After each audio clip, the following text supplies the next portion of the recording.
Iya.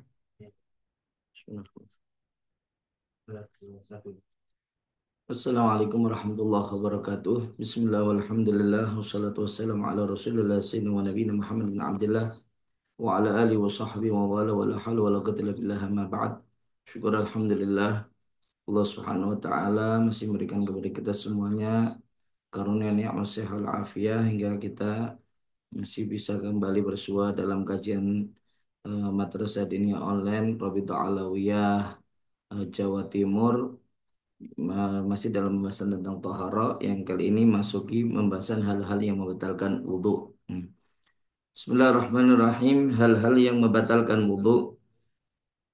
Perkara yang bisa membatalkan daripada wudhu seseorang itu ada empat. Yang pertama antaranya adalah keluarnya sesuatu apapun baik yang sifatnya wajar yang atau yang biasa keluar ataukah hal yang tidak wajar untuk keluar baik dalam keadaan kering ataukah dalam keadaan basah. Nah, yang wajar misal seperti berupa angin, seperti berupa kencing, ataukah berupa kotoran, ataukah hal yang tidak wajar, misal keluarnya adalah berupa kayu, ataukah berupa kelereng, misalkan, ya. Nah, dan ini baik dari kemaluan depan ataukah kemaluan belakang. Ya, semuanya jika ada sesuatu yang benda yang keluar dari dalam ya hingga nampak keluar maka semuanya itu adalah membatalkan wudhu sekalipun kemudian kembali lagi. Maaf, semisal orang yang terkena cacingan ya yang kemudian keluar cacingnya dari dalam tuburnya dia misalkan kemudian kembali lagi setelah sudah keluar kemudian kembali lagi maka bagaimana wudhunya sudah dinyatakan batal ya maka wudhunya dinyatakan batal atau bagi orang yang mengalami semisal bawasir ada kemudian dari bagian bawasirnya itu yang keluar ya lebih-lebih diikuti dengan darah yang keluar ya kemudian kembali lagi misalkan bagaimana yang demikian dinyatakan membatalkan daripada wudhunya kecuali satu dari apa yang membatalkan wudhu itu sesuatu yang keluar daripada dua lubang namun dinyatakan tidak membatalkan wudhu yaitu jika yang keluar itu adalah mani.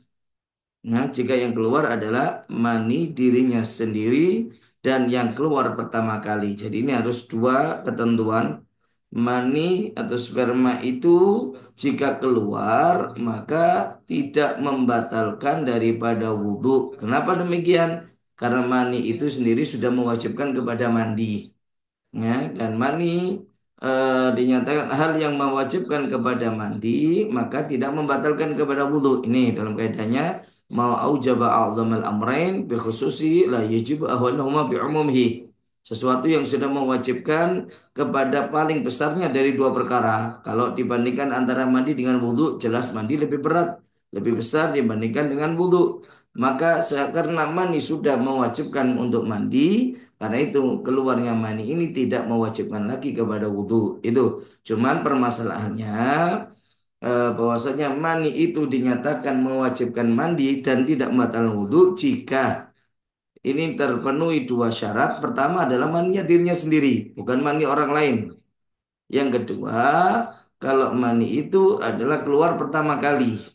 Nah, bagaimana gambarannya kalau ada mani orang lain? Semisal, maaf, kalau ada seorang istri dikumpuli oleh suaminya, ya, nah, yang bisa jadi ini dalam gambaran, ketika seorang istri dikumpuli oleh suaminya, namun si istri ini dalam keadaan tidak sadar, semisal dalam keadaan tidur, ataukah kalau perlu dalam kondisi pingsan, misalkan yang sekiranya si istri saat dikumpuli tidak sama sekali ada syahwat.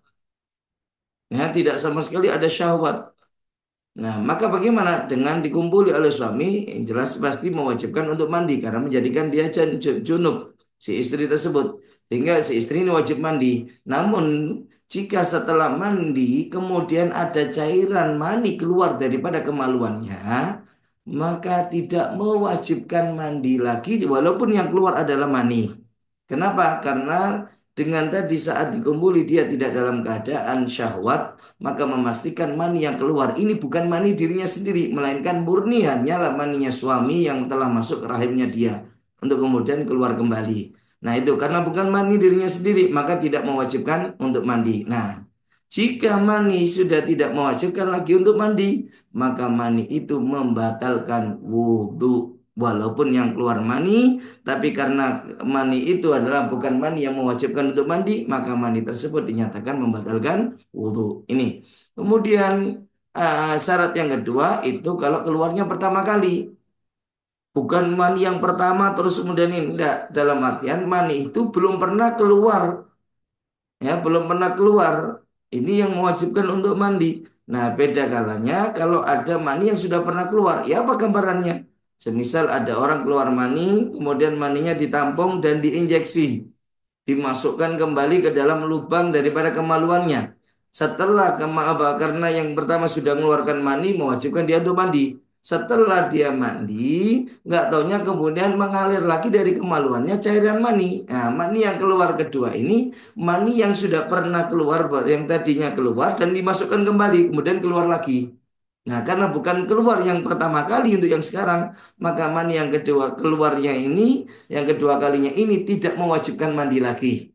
Ya, nah, ketika mani sudah tidak mewajibkan mandi, maka mani itu adalah membatalkan wudhu. Ya, maka mani tersebut dinyatakan membatalkan wudhu. Ini, kemudian itu yang pertama. Yang kedua adalah hilangnya daripada sifat akal manusia dalam artian hilangnya tamyiz ya daripada manusia. Ini mau dengan sengaja, mau dengan tidak sengaja, ya, mau ini dengan secara sengaja, semisal ada orang kemudian minum obat sampai menjadi gila, ataukah dia minum khamar sampai akhirnya menjadi teler dan mabuk sehingga tidak sadarkan diri ya ataukah tidak sengaja ya semisal dia ketiduran ataukah dia pingsan ya nah maka semua yang menghilangkan kepada akalnya dia dinyatakan membatalkan wudhu ya segala apa yang bisa menghilangkan kepada tamyiz kesadarannya dia maka dinyatakan membatalkan wudhu ya termasuk daripada tidur ya nah cuman ada beda nanti tidur dengan ngantuk. Kalau ngantuk itu belum tidur. Nah, bedanya kalau ngantuk itu masih dengar suara orang bicara walaupun tidak memahami pembicaraannya, perkataan yang diucapkan itu apa. Yang penting masih dengar, itu masih dalam kategori tidur. Apa masih dalam kategori ngantuk, belum tidur. Kalau sudah tidur, maka dia tidak mendengar apapun. Nah, ini baru sudah dinyatakan dia tidur. Kalau sudah tidur, maka membatalkan daripada wudhunya dia. Nah, cuman ada pengecualian, kecuali jika tidurnya dengan posisi duduk yang menempelkan pantatnya dia ke tempat duduknya dengan menempel yang rapat, maka walaupun tertidur, hukum wudhunya dinyatakan tidak batal. Yang menjadi dalilnya di sini yang mana di dalam zamannya Rasulullah SAW terkadang Nabi SAW itu keluar untuk sholat isya itu di awal waktu, terkadang di pertengahan, bahkan terkadang agak malam. Nah, para sahabat yang datang untuk sholat itu tidak mau kan memulai sholat isya kecuali nunggu Nabi keluar. Nah, terkadang sambil nunggu Rasulullah SAW untuk keluar menjadi imam dalam sholat Isya, mereka para sahabat itu sambil duduk dan banyak di antara mereka sambil tertidur. Ya, yang kemudian di saat Rasulullah SAW keluar, ya, dan langsung dimulai untuk sholat Isya, maka semuanya yang walaupun nabat tertidur tapi dalam keadaan duduk tersebut itu langsung bangun tanpa wudhu dan langsung sholat bersama Nabi. Nabi tahu dan Nabi tidak ingkar. Nah ini menunjukkan kalau seandainya itu adalah batal wudhu, pasti Nabi akan mengingatkan mereka untuk wudhu. Tapi di sini Nabi tidak ingkar, tidak memerintahkan mereka untuk wudhu, menunjukkan kalau tidur yang demikian tidak membatalkan wudhu. Nah, adapun hikmahnya kenapa?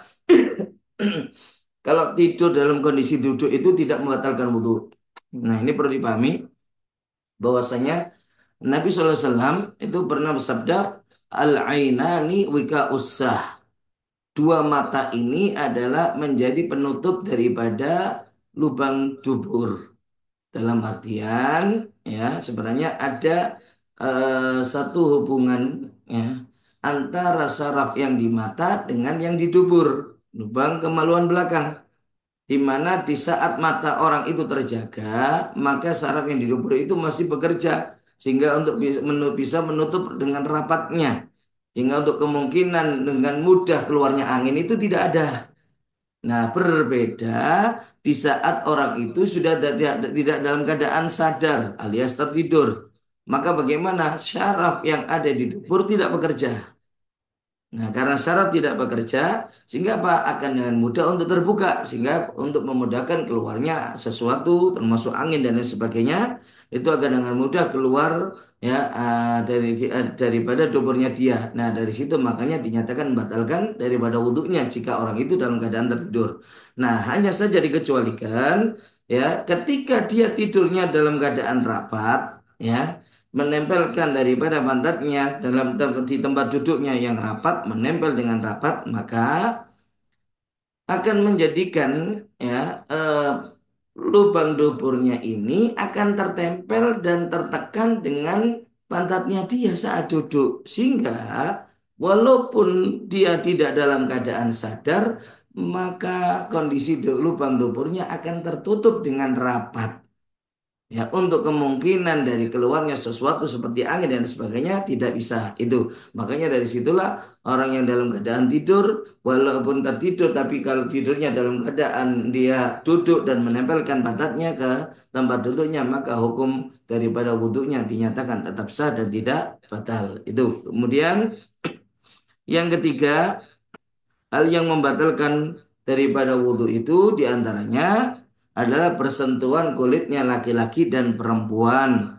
Yang keduanya adalah sudah dianggap besar dalam artian menginjak usia yang sudah disenangi dan disyahwati oleh lawan jenisnya yang punya tabiat yang normal ya, dan tidak ada hubungan mahram di antara keduanya serta tanpa ada penghalang sehingga yang ketemu adalah antar kulit dengan kulit itu. Nah, di sini untuk yang ketiga ini pertemuan dua kulit sehingga apa? Yang bertemu harus dua kulit. Ya, ini ada beberapa poinnya yang menjadi poin-poin penentu daripada batalnya wudhu untuk yang ketiga ini. Pertama, harus yang saling ketemu itu adalah kulit dengan kulit. Karena itu, kalau bukan kulit yang ketemu, yang bersentuhan, ya, bukan sesama kulit, walaupun tersentuhnya dengan kulit, tapi kalau bukan dua-duanya bukan berupa kulit, maka tidak membatalkan. Yang bukan kulit kata para ulama itu adalah diantaranya pertama rambut, yang kedua kuku, yang ketiga gigi. Maka jika ada seorang menyentuh rambut seorang perempuan, menyentuh kuku seorang perempuan, menyentuh gigi daripada seorang perempuan, maka dinyatakan tidak batal wudhunya. Kalau yang disentuh cuma hanya itu bagian rambut atau bagian kuku atau bagian gigi, tidak mengena ke bagian gusi. Karena kalau gusi itu sudah kulit. Nah, ini yang pertama harus berubah kulit. Yang kedua harus berlainan jenis laki dengan perempuan. Karena itu kalau persentuhan dengan sesama yang jenisnya sama, maka hukumnya tidak membatalkan wudhu laki dengan laki, perempuan dengan perempuan. Nah ini maka bagaimana? Hukumnya tidak membatalkan wudhu. Atau juga bersentuhan dengan khunsa muskil. Khunsa muskil itu orang yang tercipta, terlahir memiliki dua kemaluan. Kemaluan laki-laki dan kemaluan perempuan. Tapi belum diketahui secara jelas dia sebagai laki-laki atau perempuan. Nah, karena tidak ada kejelasan, maka seorang laki atau seorang perempuan kalau bersentuhan dengan dia, maka tidak membatalkan wudhu. Karena belum jelas. Bisa jadi karena masih sejenis. Kalau seandainya yang nyentuh laki-laki, maka bisa jadi si kunta muskil yang punya dua kemaluan ini adalah seorang laki-laki aslinya. Atau kalau yang nyentuh perempuan, maka bisa jadi yang dia adalah seorang perempuan aslinya. Gitu. Nah, beda halnya kalau dengan status bencong sekarang. karena terlahir hanya memiliki satu kemaluan. Walaupun telah melakukan transgender, ya, maka bagaimana mereka tetap dalam hukum sesuai dengan yang keadaan saat lahirnya. Seorang laki-laki kemudian dia merubah daripada bentuk tubuhnya seperti seorang perempuan. Bahkan kemaluannya pun dirubah dengan operasi transgender menjadi seorang seperti kemaluannya seorang perempuan. Dalam bentuk tubuhnya sudah dibentuk seperti seorang perempuan. Gayanya juga seperti seorang perempuan. Dalam berpakaiannya seperti perempuan. Misalkan. Maka bagaimana? Tetap dia dalam hukum laki-laki. Sehingga seorang perempuan kalau bersentuhan dengan dia, kalau tidak ada hubungan mahram, haram hukum persentuhannya dan membatalkan wudhu. Kalau ada seorang laki-laki bersentuhan dengan dia, hukumnya tidak membatalkan wudhu karena sama laki-lakinya. Nih, walaupun dia dengan merubah nama dengan nama perempuan kah atau yang lainnya, tetap dia dalam hukum laki-laki sebagaimana saat lahirnya. Itu. Ya, ini yang kedua ini ketiga ini harus berbeda jenis, bukan yang sesama jenis. Kemudian keduanya itu dianggap sudah dewasa. Dewasa di sini bukan baligh. Jadi walaupun belum baligh, tapi ketika dinyatakan bahwasanya dia ini sudah mulai disenangi dan bahkan disyahwati oleh lawan jenisnya. Tapi yang orang yang memiliki tabiat yang normal, contoh seorang perempuan, anak perempuan umur 7, 8 atau bahkan 9 tahun. Orang lain laki-laki itu memandang dia, kelihatan ini cantik, sudah mulai senang untuk memandangnya. Bahkan kalau perlu dengan ada syahwat dalam melihatnya, maka si anak perempuan itu sudah dihukumi dewasa. Sehingga kalau dia bersentuhan, bersalaman dengan laki-laki, maka bisa membatalkan wudhunya. Begitu juga seorang anak laki-laki juga demikian. Kalau ada perempuan yang melihat dia kok mulai senang, oh ini anak ganteng, ini begini, begini. Ya, maka bagaimana? Maka si anak laki-laki ini sudah dihukumi dewasa, sehingga bersentuhan dengan dia membatalkan wudhu. Itu beda kalau seandainya tidaklah dalam batasan yang disyahwati. Contoh masih bayi. Maka bagaimana? Ya disentuh pun tidak membatalkan wudhu. Ya. Kemudian poin yang berikutnya, ketika tidak ada hubungan mahram. Ya. Maka jika seandainya termasuk yang tidak ada hubungan mahram adalah suami dengan istri. Ya, makanya kalau ada suami dengan istri bersentuhan, maka hukumnya membatalkan wudhu. Ya, hukumnya pun membatalkan wudhunya dari kepada dua-duanya, baik suami ataukah istri. Nah, karena itu berbeda jika yang saling bersentuhan ini adalah orang yang ada hubungan mahram. Yang dimaksudkan dalam hal mahram di sini adalah apa? Perempuan yang haram untuk dinikahi selamanya. Perempuan yang haram untuk dinikahi ya selama-lamanya. Dan ini terbagi ada 18 golongan yang terbagi ke dalam tiga golongan. Ada 18 orang yang terbagi ke dalam tiga golongan. Ada dari 18 itu 7 karena sebab hubungan nasab kekerabatan. Siapa di antaranya? Itu ibu terus ke atas. Ibu, nenek, ibunya nenek. Ini baik itu adalah dari sisi nenek, dari sisi ibu, nenek, dari sisi bapak, semuanya terus ke atas itu adalah mahram dengan kita. Sehingga kalau kita bersalaman boleh dan tidak membatalkan wudhu. Yang kedua, anak perempuan terus ke bawah. Anak perempuan, cucu perempuan, baik cucu perempuan dari anak perempuan atau dari anak laki-laki terus ke bawah itu semuanya adalah mahram dengan kita dan tidak membatalkan wudhu. Ya, serta bersalaman pun boleh dan tidak membatalkan wudhu. Yang kedua, saudari sekandung. Ya, saudari ini bisa saudari di sini mutlak saudari kita mau saudari yang sekandung satu bapak satu ibu, hanya saudari yang satu bapak beda ibu, ataukah saudari yang cuma satu ibu beda bapak. Jadi saudari seibu saja beda bapak itu semuanya mahram dengan kita. Itu semuanya mahram dengan kita. Ya. Kemudian keponakan. Bisa keponakan daripada anak saudara laki-laki kita, keponakan dari anak saudari perempuan kita. Ya, keponakan daripada saudari laki-laki kita ataukah keponakan daripada saudari perempuan kita. Itu semuanya adalah mahram dengan kita. Mau itu keponakan dari saudara, saudara laki-laki yang sekandung, hanya sebapak, hanya seibu. Itu kan kalau saudaranya mahram. Kalau seandainya saudara kita itu punya anak, anaknya pun juga mahram dengan kita. Karena jadi keponakan kita.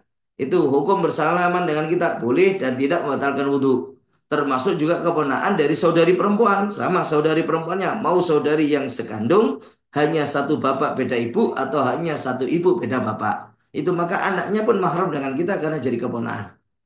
Dan yang keenam, yaitu paman apa ataukah bibi dari saudari ayah, ya itu bibi dari saudari, yaitu saudari ayah kita. Ini namanya ammah, ya. Mau dia saudari ayah kita karena menjadi saudari sekandung dengan ayah kita, atau cuman saudari sebapak dengan ayah kita, atau cuman saudari seibu dengan ayah kita, maka semuanya mahram dengan kita. Atau juga apa, saudari daripada ibu kita. Nah, bahasa Arabnya khalah. Ya, ini yang ketujuh, yang terakhir khalah, yaitu saudari daripada ibu kita. Mau dia adalah saudari ibu kita yang sekandung, atau saudari ibu kita yang satu bapak beda ibu, atau saudari ibu kita yang cuma satu ibu beda bapak. Ini tujuh karena hubungan kekerabatan nasab. Ada lagi tujuh lagi golongan karena hubungan robo. Ini sama sebagaimana karena hubungan nasab. Itu apa? Ibu dan nenek. Itu ibu dan maksudnya apa? Perempuan yang menyusui dia. Itu statusnya seperti ibu nasab untuk dia. Sehingga hukumnya mahram. Bersalaman boleh dan tidak membatalkan wudhu. Orang tua daripada ibu yang pernah menyusui kita. Itu juga jadi kakek neneknya kita. Mahram dengan kita. Itu. Kemudian anak perempuan daripada seorang yang istrinya menyusui dia. Ini seorang suami punya istri. Dari istrinya ini punya anak, kemudian istrinya setelah melahirkan anak dari si suami ini menyusui bayi orang lain. Maka bayi itu jadi anak rodok daripada si suami tadi. Sehingga dengan si suami, ya, daripada perempuan yang menyusuinya ini hukumnya anak tersebut jadi anak rodok, ya, yang hukumnya adalah jadi mahram, sehingga boleh bersentuhan dan tidak membatalkan wudhu. Yang ketiga, saudara rodok. Ya, kalau ada seorang perempuan menyusui beberapa anak, loh, ini berarti antar satu sama anak ini semuanya jadi saudara rodok. Ya, kemudian saudari apa, keponaan daripada saudara rodok kita. Kalau kita punya saudara rodok, kemudian saudara rodok kita ini kawin dan punya anak, anak itu jadi keponakan kita seperti keponakan karena nasab. Karena itu mahram dengan kita, bersentuhan boleh dan tidak membatalkan wudhu. Ya, kemudian khala, saudari ibu yang menyusui kita. Ya, kalau kita punya ibu rodok, dan maka saudarinya ibu rodok kita itu juga jadi salah bibi bagi kita, mahram dengan kita. Kalau bersalaman tidak membatalkan wudhu. Kemudian ada amah, saudari dari bapak rodok. Ya, dari suami perempuannya, suaminya perempuan yang telah pernah menyusui kita, ya, yang pernah menyusui kita. Maka bagaimana? Maka suaminya itu, ya, saudari daripada si suami ini namanya ammah, ya, jadi bibi bagi kita, dan itu hukumnya mahram. Kalau bersentuhan pun boleh dan tidak membatalkan wudhu. Ini. Nah, kemudian ada lagi yang terakhir, 7 tambah 7 dapat 14, kurang 4 kan 18, yaitu karena sebab musyawarah pernikahan. Nah, pernikahan ini ada 4. Dari 4 ini terbagi jadi 2. 3 itu langsung mahram hanya karena terjadinya akad nikah. Yang satu tidak cukup dengan akad nikah tapi harus nunggu terjadi hubungan suami istri. Ya, nah, apa saja kalau yang terjadi dengan akad nikah? Hanya terjadi akad nikah langsung mahram. Ini ada 3. Yang pertama, mertua kita. Jadi kalau ada seorang dengan mertua, menantu dengan mertua, maka bagaimana? Dengan terjadi akad nikah, maka langsung menjadikan dia dengan mertuanya itu mahram. langsung mahram walaupun belum pernah melakukan hubungan suami istri dia dengan istrinya dengan mertua langsung jadi mahram itu yang pertama. Yang kedua, hubungan antara apa dengan menantu dia. Kalau ada seorang laki-laki punya anak laki-laki, kemudian anak laki-lakinya ini nikah dengan seorang perempuan, maka bagaimana? Maka hukum si bapak ini dengan menantu perempuannya itu juga langsung mahram. Mahramnya hanya karena sebab terjadi akad nikah walaupun belum pernah terjadi hubungan suami istri ya antara anaknya dengan si istrinya ini atau si menantunya dia ini tidak belum pernah melakukan hubungan suami istri maka si mertua laki-laki dengan menantu perempuan ini langsung mahram ya dan yang ketiga yaitu dengan ibu tiri kalau ada seorang anak bapaknya kawin lagi maka berarti dia kan punya ibu tiri maka dia dengan ibu tirinya langsung mahram walaupun bapaknya dengan ibu tirinya itu belum pernah melakukan hubungan suami istri. Jadi hanya sekedar akad nikah, maka dengan anak tirinya ini langsung jadi mahram. Tapi anak tiri dari suami. Ya, makanya supaya apa antara hubungan antara anaknya suami dengan ibu tirinya dia. Itu loh. Itu langsung hanya sekedar akad. Ya, tapi ada yang satu tidak cukup dengan akad ya, namanya robibah. Siapa? Anak tiri daripada si istri. Ya, anaknya istri. Nah, kalau ada seorang laki-laki menikah dengan janda yang sudah punya anak perempuan, maka bagaimana? Dengan hanya akad nikah belum menjadikan dia mahram dengan anaknya daripada istrinya dia ini ya dia anak tiri anak bawaan istri itu bagaimana tidak menjadikan si suami ini langsung jadi mahram jadi kalau hanya sekedar akad nggak boleh salaman kalaupun salaman haram hukumnya dan membatalkan wudhu. Nah, tapi kalau seandainya si suami sudah pernah melakukan hubungan suami istri dengan si istrinya ini, maka dia dengan anak bawaan istri langsung dihukumi mahram. Bersalaman pun boleh dan tidak lagi membatalkan wudhu. Ya, ini lengkap 18. Kalau ada salah satu dari 18 ini kita bersentuhan dan bersalaman, maka hukumnya tidak membatalkan daripada wudhu kita ya. Dan kemudian poin yang terakhir yaitu tanpa penghalang. Nah, ini untuk membedakan jika seandainya bersentuhan walaupun dengan yang bukan mahram namun ada penghalangnya walaupun penghalangnya adalah tipis. Walaupun penghalangnya adalah tipis, maka bagaimana? Dinyatakan tidak membatalkan wudhu.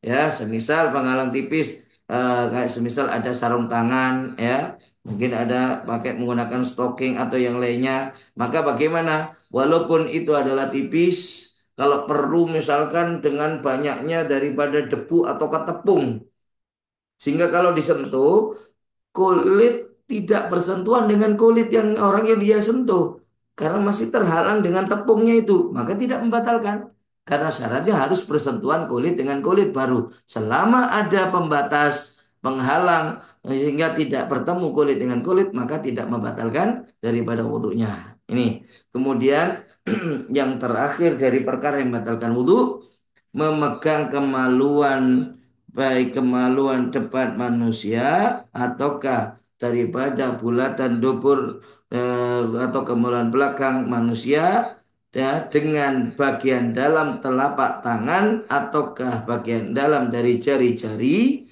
ya yang ini kalau kita mau tahu bagian mana kalau kita pakai dari telapak kita untuk nyentuh maka membatalkan yaitu bagian yang seandainya kita pertemukan dua telapak kita dan kita tekan maka akan yang tertutup bagian yang tidak terlihat dan tertutup itulah kalau digunakan adalah membatalkan ya ini yang keempat ini perlu dipahami ketika yang disentuh adalah dalam berupa kemaluan maaf kemaluan yang dimaksud untuk apa di sini untuk kemaluan laki-laki adalah batang zakar saja.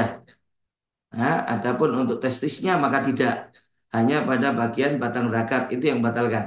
Ya, adapun kalau untuk perempuan adalah bibir vagina. Itu yang dinyatakan bisa membatalkan kalau disentuh.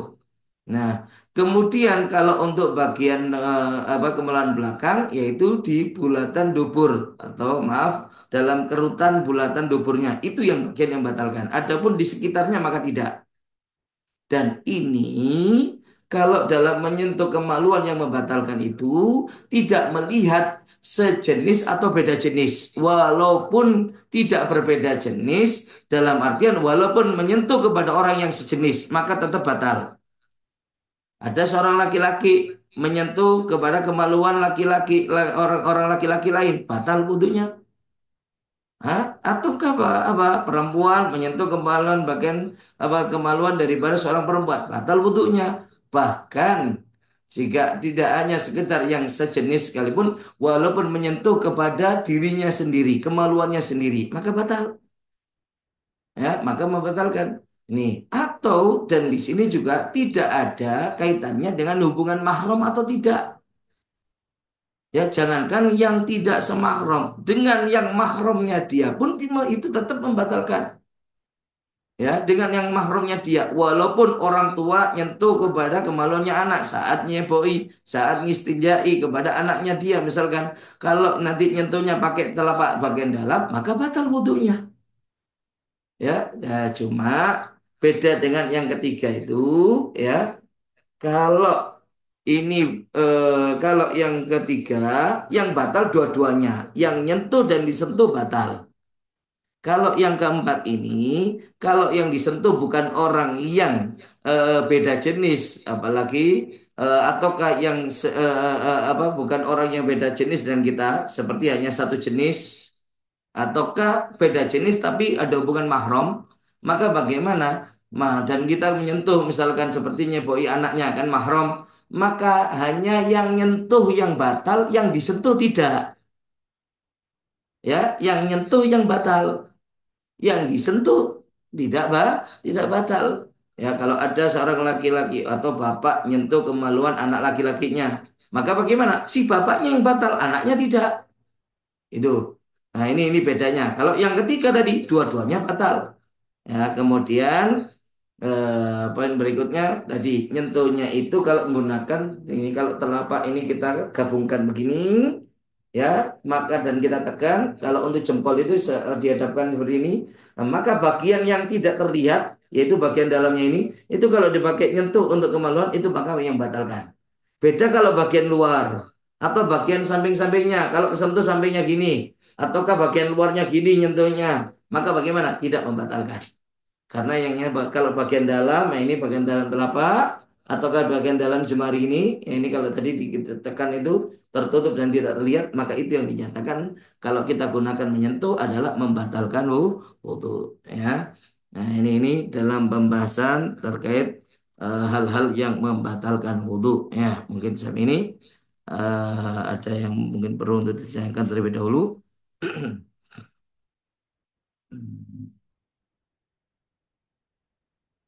Nah, untuk kita lihat.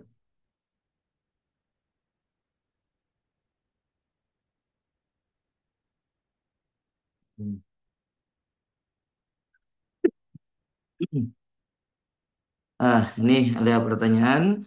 Nah, pertama, terkait tidur sambil duduk menempelkan pantat ke tempat duduk. Bagaimana jika orang yang gemuk atau orang yang terbiasa nyaman dengan duduk yang pantatnya tidak menempel rapat ke tempat duduk? Apakah duduknya batal wudhunya?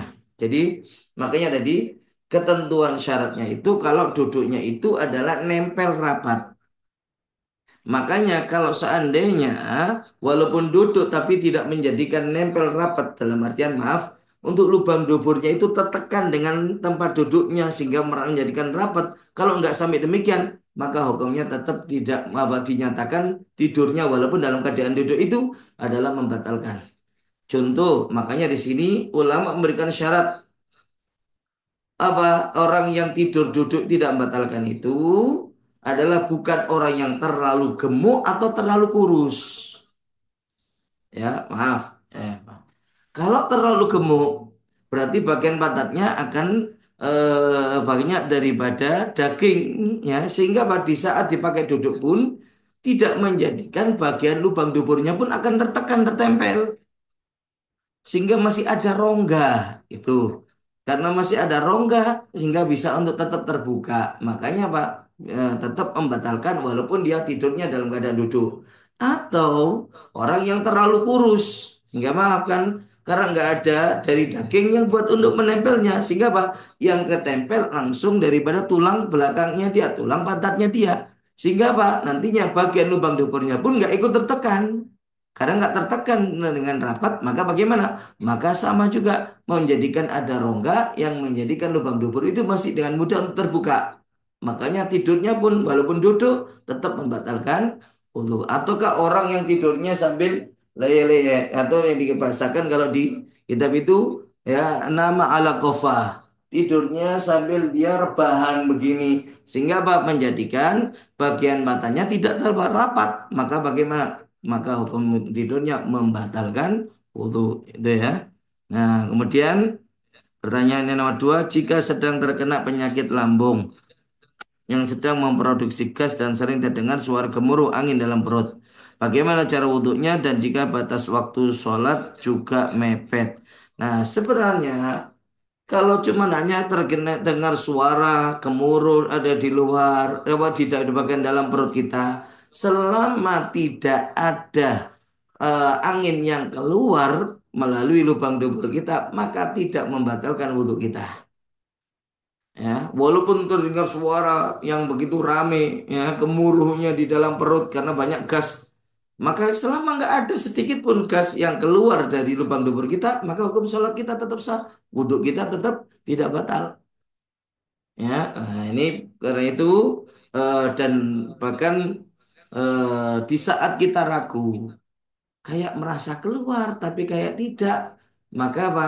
Dalam satu riwayat hadisnya ya, inna syaitana la yadi ahadakum wa huwa fi salatihi. Fa yaqulu ahdatsa fala yansarif hatta yasma'a sautan aw yajid rihan.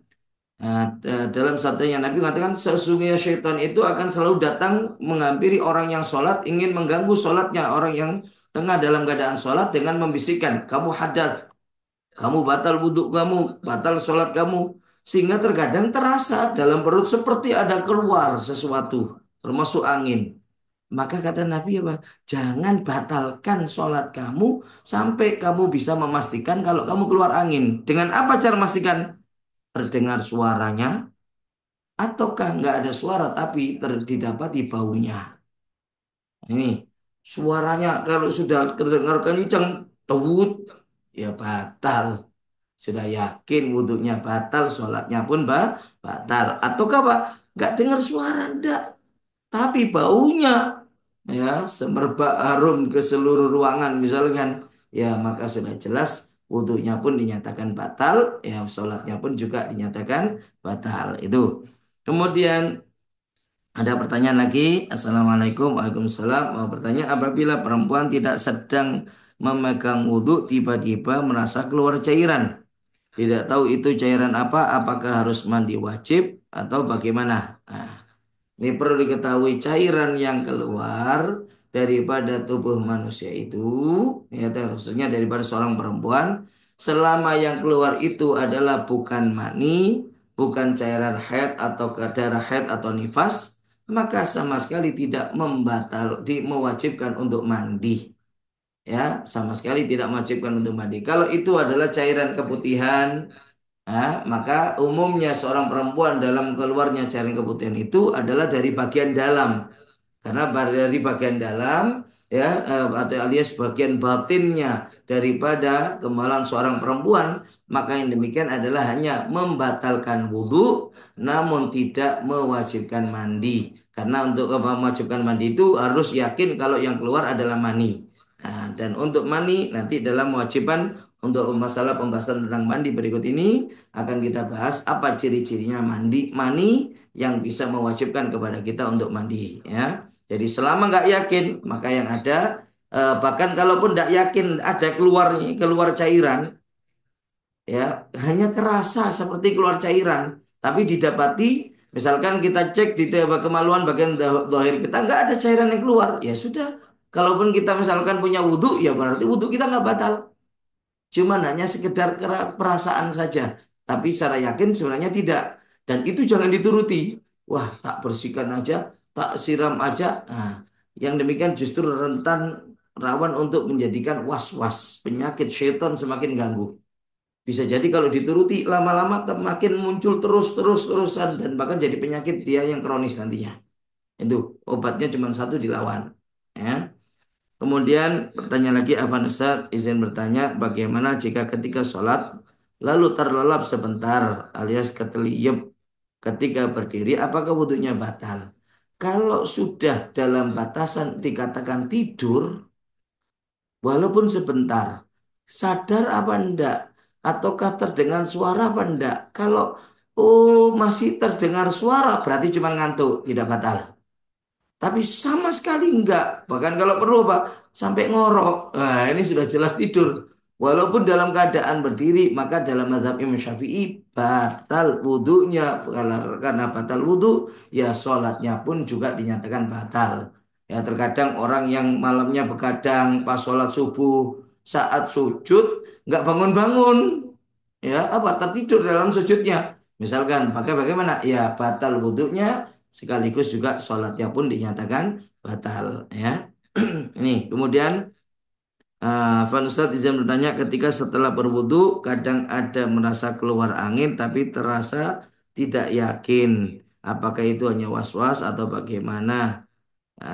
Ustadz apakah perlu mengulang wudhunya? Ini kayak tadi selama kita nggak yakin ada yang keluar maka hukumnya adalah tidak dianggap ya al yaqinu la yuzalu bisyak sesuatu yang yakin tidak dihilangkan hukumnya karena sebab muncul keraguan yakin sudah wudhu iya. Kemudian yakin batal wudhu tidak hanya ragu ini benar-benar keluar angin atau tidak nggak yakin kalau keluar angin maka berarti hukumnya tidak batal wudhunya hingga tetap apa dia memiliki wudhu dan tetap boleh bagi dia untuk mengerjakan sholat saat itu ya wudhunya dinyatakan tidak batal ini karena hukum yang yakin yaitu dia punya wudhu tidak langsung dihilangkan hanya sebab karena munculnya keraguan ya dan seperti itu jangan dituruti itu tadi kalau seandainya dituruti justru rentan memunculkan was-was ya ini lebih bahaya lagi nantinya kemudian kita bertanya lagi Masya Allah ini. Assalamualaikum Ustaz Waalaikumsalam ramai pertanyaan ya. Afan izin bertanya, bagaimana jika suara seperti kentut tapi tidak keluar dari dubur, tapi dari depan, apakah juga membatalkan wudhu? Keluar angin itu tidak harus daripada dubur, tapi bisa juga daripada antara kemaluan depan atau ke kemaluan belakang. Selama yakin kalau itu adalah benar-benar keluar angin, keluar gas, keluar sesuatu, maka angin atau gas itu kan juga benda. Di saat keluar daripada salah satu daripada dua lubang, apakah dari lubang depan ataukah dari lubang belakang, maka dipastikan membatalkan wudhu.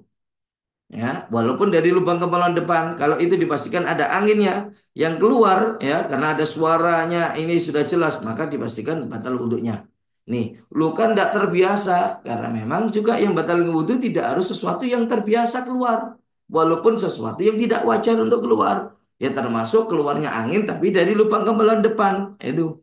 Yang umumnya, yang wajarnya adalah keluarnya dari lubang kemaluan belakang. Maka bagaimana? Selama yakin ada yang keluar, maka dipastikan hukum wudhunya adalah batal. Ya.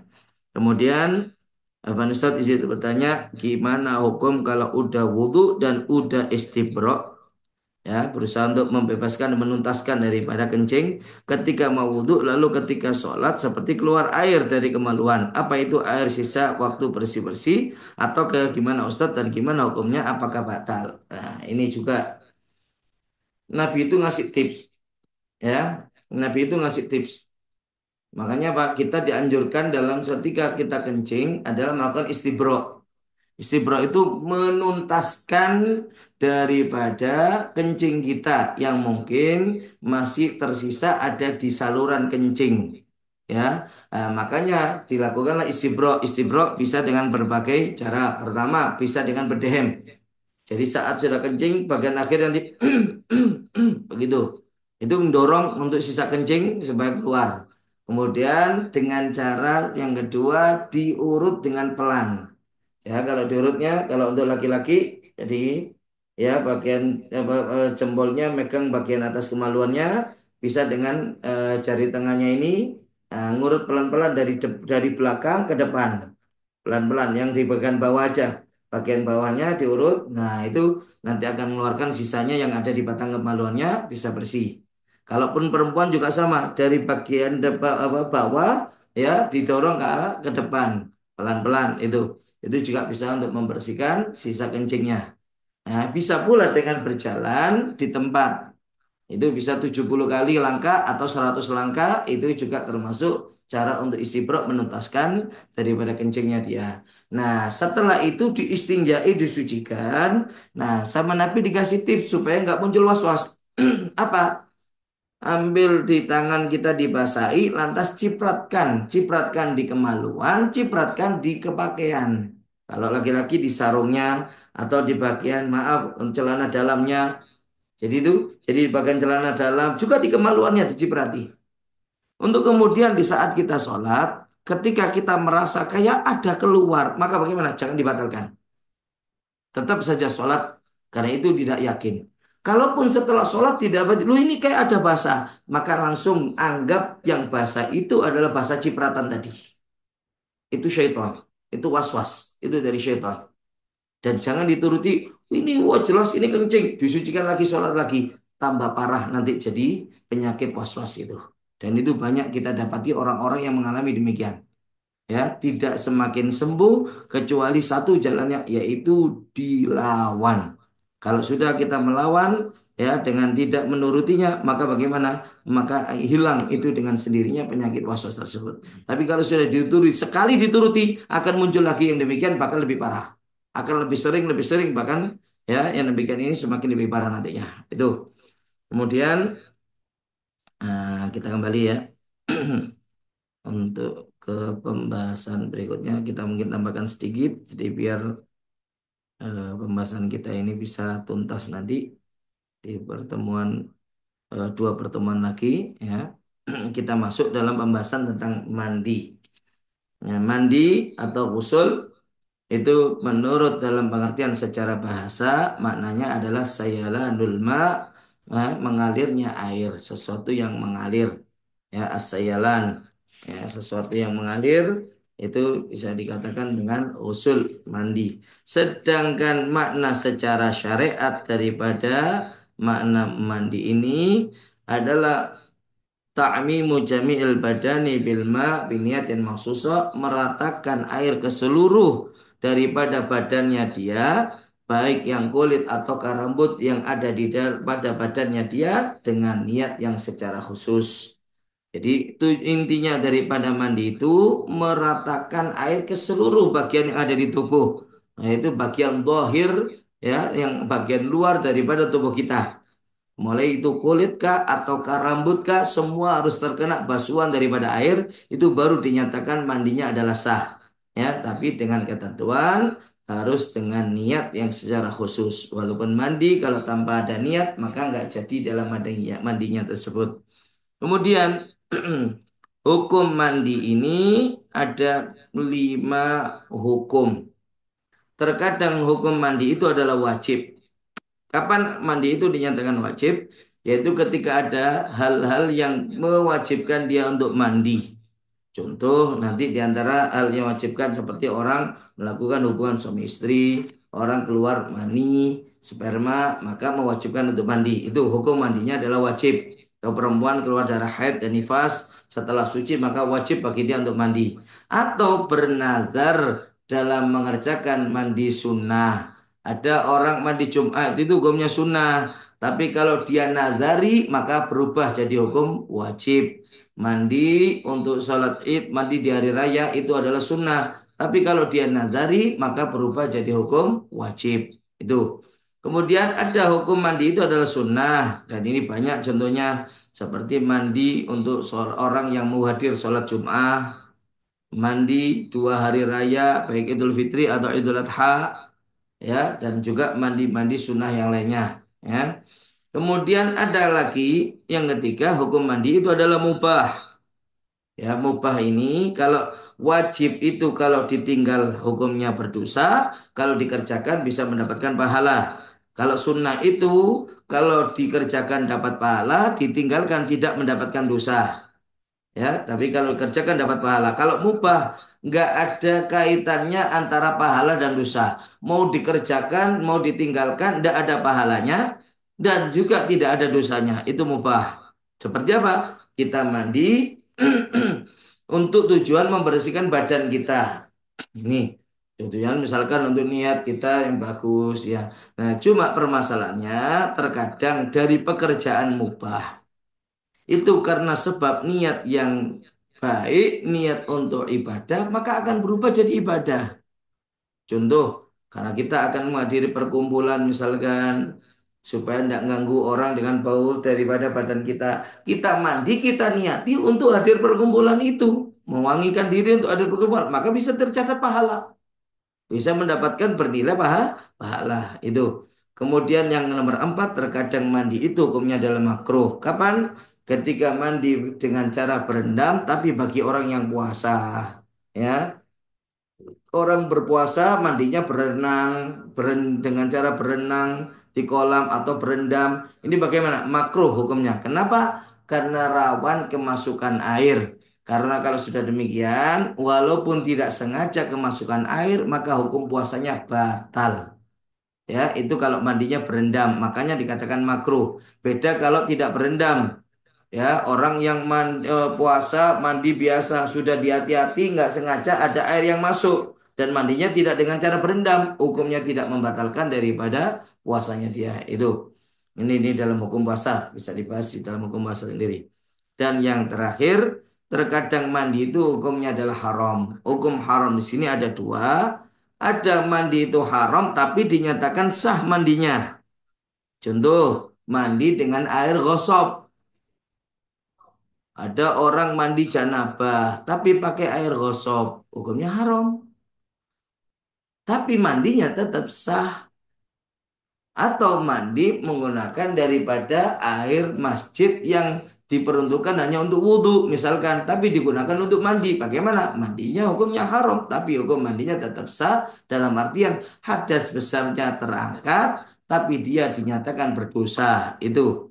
Ada lagi mandi itu hukumnya haram dan tidak sah. Contohnya mandinya perempuan yang masih dalam keadaan haid dan belum habis darahnya, belum berhenti darahnya. Dengan niat untuk beribadah, niat untuk suci dari haid. Padahal darah haidnya masih keluar. Ya, walaupun tidak keluar netes. Seperti halnya Pak, orang dikatakan masih mengeluarkan darah haid ketika maaf kalau ada kapas dimasukkan ke dalam kemaluannya keluarnya masih dalam keadaan kotor atau ada bercak, maka berarti dia belum suci dari haid. Yang demikian ini diharamkan untuk mandi dengan niat ibadah. Kalau tetap dipaksakan, hukum mandinya dinyatakan haram dan tidak sah. Ya, nah ini dalam hukum-hukum untuk mandi. Ada lagi hal-hal yang mewajibkan mandi. Nah, hal-hal yang mewajibkan mandi ini ada enam perkara. Tiga bisa terjadi pada laki-laki dan perempuan, jadi bisa pada dua-duanya. Ya bisa pada laki-laki, bisa juga pada perempuan. Ya, apa itu? Yang pertama yaitu dalam hubungan suami istri. Ya, yaitu bertemunya dua kemaluan. Kemaluan laki-laki dan kemaluan perempuan, maka menjadikan dua-duanya mewajibkan untuk mandi. Seperti dalam hadis Nabi, idzal taqal khitanani faqad aujabal ghusla. Kalau sudah dua kemaluan, yaitu kemaluan laki-laki dan perempuan telah bertemu, maka dinyatakan mewajibkan untuk mandi. Nih, sekalipun tidak keluar mani dalam hubungan suami istri, yang dimaksudkan di sini adalah hubungan suami istri, walaupun nggak keluar mani, ya walaupun tidak sampai keluar mani maka dinyatakan mewajibkan untuk mandi, cuma nggak mutlak masuknya kemaluan, tapi yang dimaksud untuk masuk kemaluan yang mewajibkan ini adalah apa? Di saat maaf hasyafahnya laki-laki atau kepala kemaluan laki-lakinya itu telah masuk ke dalam farj atau lubang kemaluan, ya baik ini jalan depan ataukah jalan kemaluan belakang, cuma dan ini baik itu adalah pada manusia, pada perempuan, ataukah bahkan pada hewan yang masih hidupkah atau bahkan yang sudah mati. Yang penting masuk ke dalam kemaluan. Masuknya daripada hasyafa ya dari kepala laki-laki itu kalau masuk keseluruhannya baru dinyatakan mewajibkan untuk mandi. Tapi kalau hanya sebagian yang masuk, maka belum mewajibkan untuk mandi. Itu. Jadi harus keseluruhannya telah masuk ke bagian dalam dari kemaluan perempuan tersebut. Ya, baru dinyatakan mewajibkan untuk mandi. Yang kedua, keluarnya mani dari batang kemaluan dengan syarat seperti yang tadi, maninya adalah mani sendiri dan itu adalah mani yang baru pertama kali keluar. Ya, karena itu kalau mani yang keluar itu bukan mani yang sendiri, ya, seperti mani orang lain, seperti dalam gambaran kayak tadi, ya, seorang perempuan yang dikumpuli oleh suaminya, tapi tidak dalam keadaan sadar, seperti tertidur pulas yang seandainya saat dikumpuli sama sekali nggak ada syahwat, maka memastikan si istri ini tidak ada kemungkinan keluar mani karena sebab dikumpuli. Ya, dengan dia dikumpuli, diwata, dijima oleh suaminya, mewajibkan dia mandi. Kalau seandainya setelah mandi, dari kemaluannya kok keluar mani, maka tidak mewajibkan mandi. Kenapa? Karena mani yang keluar dipastikan mani suami, bukan maninya dirinya sendiri. Atau seperti tadi, mani dirinya kemudian dimasukkan lagi diinjeksi. Ya, dengan mani yang pertama keluar, dia wajib mandi. Kalau setelah mandi kok keluar lagi, yang keluar ini mani yang dimasukkan lagi, terus keluar lagi, maka tidak mewajibkan mandi dengan yang keluarnya yang kedua kalinya. Ini. Kemudian untuk tahu yang keluar itu ya cairan mani atau bukan, kita harus tahu tanda-tanda daripada mani. Tanda mani itu ada tiga, tapi tidak harus terkumpul tiga-tiganya. Cukup dengan ada salah satu saja daripada tiga ini, maka sudah dihukumi cairan itu adalah mani dan mewajibkan untuk mandi. Apa? Yang pertama, keluarnya dengan syahwat dan terasa nikmat. Ya, serta biasanya ini nggak harus ya. Biasanya umumnya setelah keluar itu menjadikan badan dia terasa lemas. Maka yang demikian ya menunjukkan kalau yang keluar itu dipastikan adalah mani. Ya, ini dipastikan adalah mani. Jadi kalau seandainya ada orang keluarnya itu tidak ada rasa nikmat sama sekali, misalkan, maka apa? Ataukah nggak ada apa dari syahwat yang memuncak atau bahasanya dikatakan orgasme, ya, yang daripada klimaks, bukan hanya sekedar saat syahwat, awal syahwat tidak, tapi sampai kepada puncaknya syahwat yaitu orgasme. Itu kalau ada cairan yang keluar, maka cairan itu yang ketika keluar dengan penuh rasa nikmat itu baru dikatakan mani. Kalau sudah demikian dipastikan itu keluar adalah mani. Ya, yang kedua, keluarnya kalau dalam keadaan tersendat-sendat. Ya, karena itu kalau ada cairan yang keluar kok tersendat-sendat, maka langsung dipastikan itu mani. Mau keluarnya dengan syahwat atau tidak, mau dengan terasa nikmat atau tidak, kalau sudah keluarnya tersendat-sendat, maka dipastikan itu adalah mani.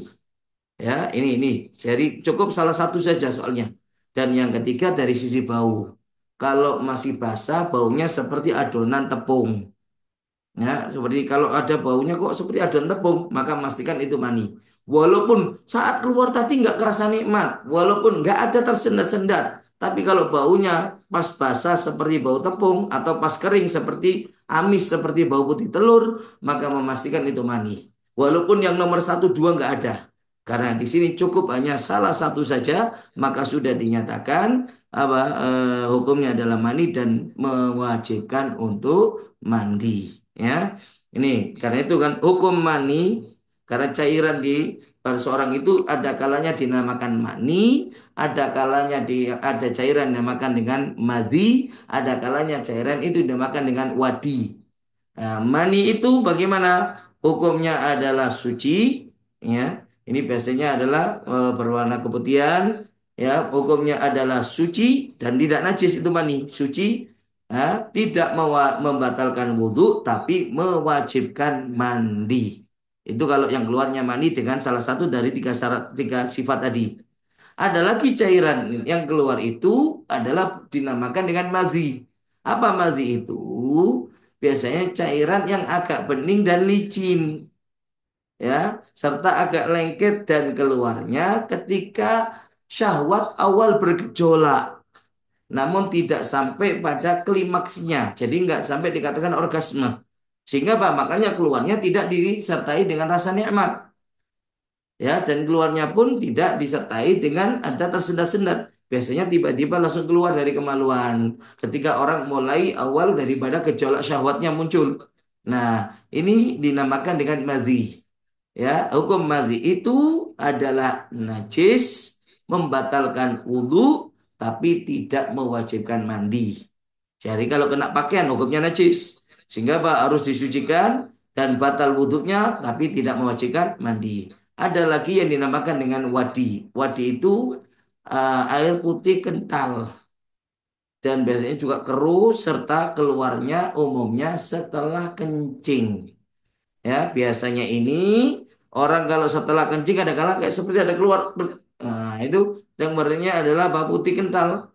Nggak ada rasa nikmat, nggak ada gejolak syahwat, tidak ada tersendat dan lain sebagainya. Nah, itu wadi. Biasanya bagi orang yang sering membawa-bawa berat, setelah membawa-bawa berat terus tiba-tiba ada keluar cairan demikian. Nah, ini namanya wadi. Wadi itu hukumnya adalah najis seperti halnya madhi, tidak dia membatalkan wudhu, ya, membatalkan wudhu, tapi tidak mewajibkan mandi. Ya, tapi tidak menjaga mandi. Nah, sekarang kalau ragu cairan yang keluar ini mani atau madhi, maka boleh bagi kita untuk milih antara menganggapnya mani sehingga kita mandi, ya, tapi itu dihukumi suci, ataukah menganggapnya madhi sehingga itu najis, wajib kita sucikan pakaian yang kena, tapi dan wudhu kita batal, tapi tidak mewajibkan bagi kita untuk mandi.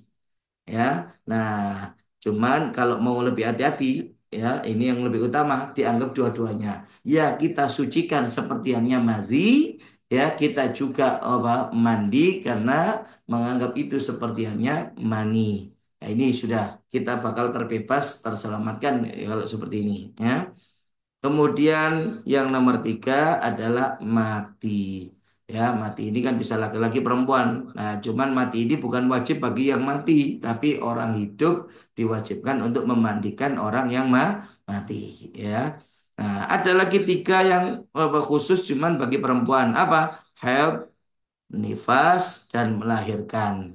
Ya, cuman haid dan nifas ini wajib mandi karena sebab haid dan nifas itu adalah nunggu kalau darah sudah suci, sudah terputus dengan tidak ada lagi keluar darah, ya, dan telah mencapai batas minimal haid itu yaitu 24 jam atau sehari semalam. Nah, barulah kalau seandainya darah kemudian terputus, ketika kita masukkan kapas tidak ada yang lagi bercak darah, maka dinyatakan orang ini suci dari haidnya, mewajibkan dia untuk mandi. Tapi selama masih ada bercak darah, haram bagi dia untuk mandi dengan niat bersuci. Ya, haram bagi dia dengan niat untuk bersuci. Itu termasuk nifas juga demikian. Dan yang terakhir yaitu melahirkan. Nah, melahirkan ini walaupun yang dilahirkan hanya dalam bentuk segumpal darah dan daging, tidak harus dalam wujud bayi yang sudah berbentuk, tidak, ya, tapi darah dan daging ini sekiranya bidan menyatakan ini adalah calon janin, maka bagaimana? Bersaksi bidan menyatakan atau dokter kandungan menyatakan kalau ini adalah janin, maka dinyatakan orang tersebut perempuan itu wajib untuk mandi, ya. Cuman mandinya karena sebab melahirkan itu, kalau setelah melahirkan tidak langsung disertai keluar darah nifas.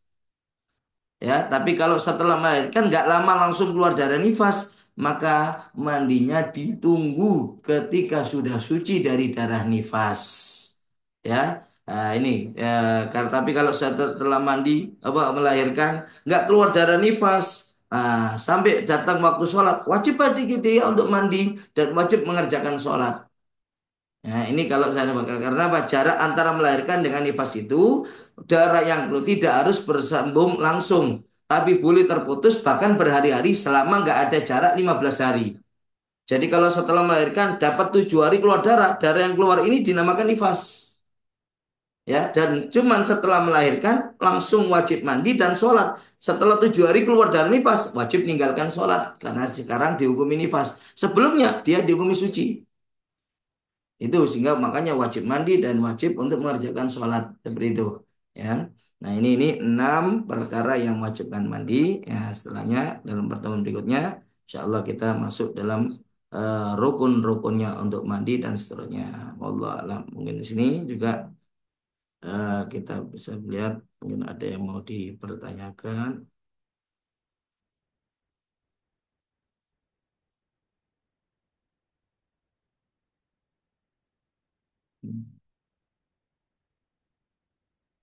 Eh,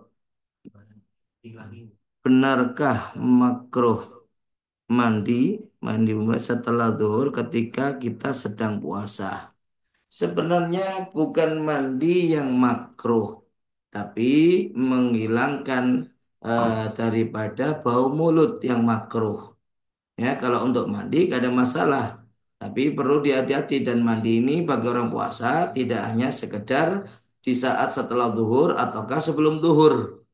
Ya, jadi orang-orang berpuasa itu mandinya harus hati-hati gini. Karena kalau mandi mubah itu berarti bukan mandi yang dituntut oleh syariat. Karena mandi yang dituntut oleh syariat itu mandi yang wajib atau mandi yang sunnah. Kalau mandi biasa, bersih-bersih seperti mandi biasa wajahnya kita sehari-hari, nah itu beresiko. Walaupun seperti tadi tidak berendam. Kalau kita mandi kemudian kemasukan air walaupun tidak sengaja bisa membatalkan dari puasanya dia. Beda kalau mandi sunnah atau bahkan mandi wajib. Kalau selama nggak sengaja kemudian kemasukan air, maka hukumnya tidak membatalkan daripada puasanya dia. Itu. Jadi bukan sekedar habis duhur ataukah sebelum duhur.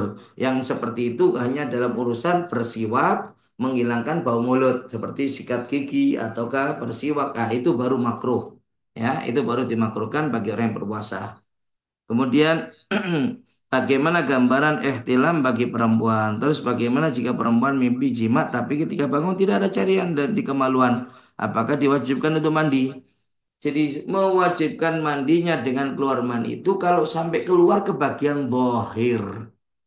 Jadi kalau sampai keluar ke bagian zahir, ya kalau misalkan laki-laki keluar sampai ke bagian zahir dari batang kemaluan, termasuk juga perempuan sampai keluar ke bagian zahir ya daripada bagian yang kalau ini perempuan berwami zahirnya apa kemaluan perempuan itu kalau dia duduk jongkok maka bagian yang nampak saat dia duduk jongkok itu bagian zahir. Itu kalau dalam bab istinja wajib dibasuh sampai ke bagian dalam itu yang nampak itu bukan di saat dalam kondisi berdiri tidak. Nah, makanya kalau dia misalkan seperti kerasa keluar mani tapi dilihat nggak ada di bagian keluar dohir nggak ada yang keluar maka bagaimana tetap nggak mewajibkan untuk mandi ya atau mimpi jima tapi nggak ada keluar mani mau laki mau perempuan yang seperti ini sama walaupun mimpinya jima tapi kalau itu tidak sampai mengeluarkan mani ya maka bagaimana ya tidak ada kewajiban untuk mandi ya termasuk perempuan juga demikian jadi kalaupun kayak terasa di dalam ini tapi nggak ada keluar ke bagian zahir maka dinyatakan tidak mewajibkan untuk mandi ya itu jadi harus kalian yang dinamakan ihtilam itu adalah bukan mimpi. Memang bahasa ihtilam itu mimpi, tapi sebenarnya itu bukan yang dimaksudkan bukan mimpinya, tapi khurujul maninya, keluar maninya. Ya, jadi bukan mimpinya. Mau sababnya mimpi ataukah bukan, disengaja atau tidak disengaja. Kalau sudah keluar mani sampai ke bagian zahir, maka mewajibkan mandi. Kalau tidak keluar mani, maka tidak mewajibkan untuk mandi. Itu aja. Jadi bukan mimpinya sebenarnya. Termasuk maaf kalaupun disengaja ya kalau sengaja sampai akhirnya keluar mani maka bagaimana ya mewajibkan untuk mandi ya. Hmm, ini